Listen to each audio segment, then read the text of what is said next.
Racing to the 2020 Kentucky Oaks, and this time we're going to the fairgrounds. It's the Fairgrounds Oaks and a 6-horse field, and one of the top contenders for the 2020 Kentucky Oaks is Finite. She enters this race on a 5-race win streak. Let's take a look at this field and how the race may play out for Saturday. For those of you taking in this Saturday card at the fairgrounds, of course they drew a little bit early on this one, and we already have a preview video up for the Louisiana Derby if you want to watch that. Let's start at the rail with Antoinette, and this horse is trained by Bill Mott, and a couple of nice victories after debuting on the turf, mowing the lawn with a 4th place finish. She came back, picked up the money at on the last stride, won by a head bob after opening up a 2-length lead in mid-stretch. That was a solid effort on the turf. The fractions were a little bit slow that day, and she does have some dirt breeding, being by hard spun out of an elusive quality mare. In her most recent start, she ran on the slop. It was taken off on a good track at Aqueduct. The fractions again were a little bit faster.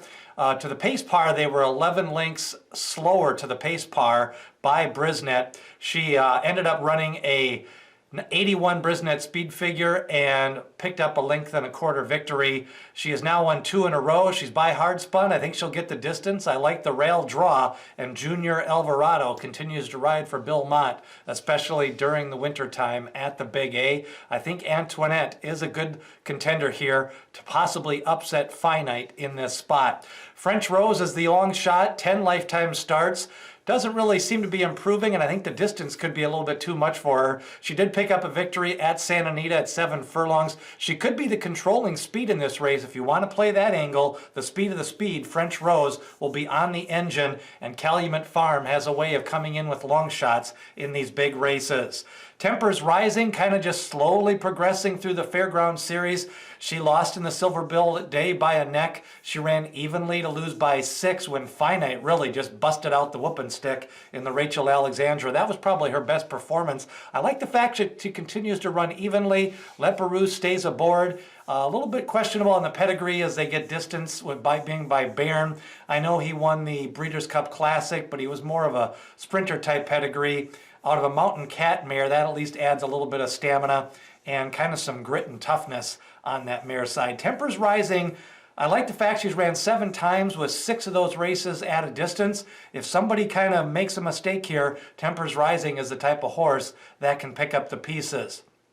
Bonny South, a daughter of Munnings. We've got 2 of them in this race. Bonny South, a victory and an optional claimer last time. That was at Oaklawn Park. She drops a little bit in class. 89 Brisnet speed figure for Bonny South in that race, and she also picked up a win by disqualification after she finished 2nd. The horse that won the race was disqualified from the purse money, so she can be competitive in here, and Tappet brings some distance pedigree on the sire side, a mare side. We get Philip Bauer sending out Stop Shoppin' Tammy.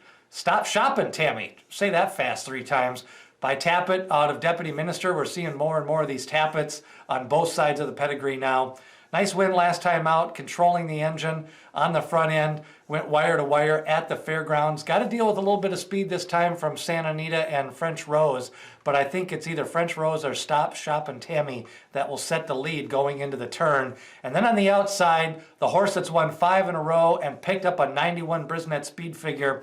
Her speed figures are progressing. I like the fact that she had a 94 as a 2-year-old to kind of close out her campaign. Then this year she's went to a 90 to an 82, back to a 91. She could be cycling up to a big effort, although we do got to see how the daughter of Munnings bounces out of that effort in the Rachel Alexandra. That was an impressive victory, and she really ran well that day at 1 mile and a 16th.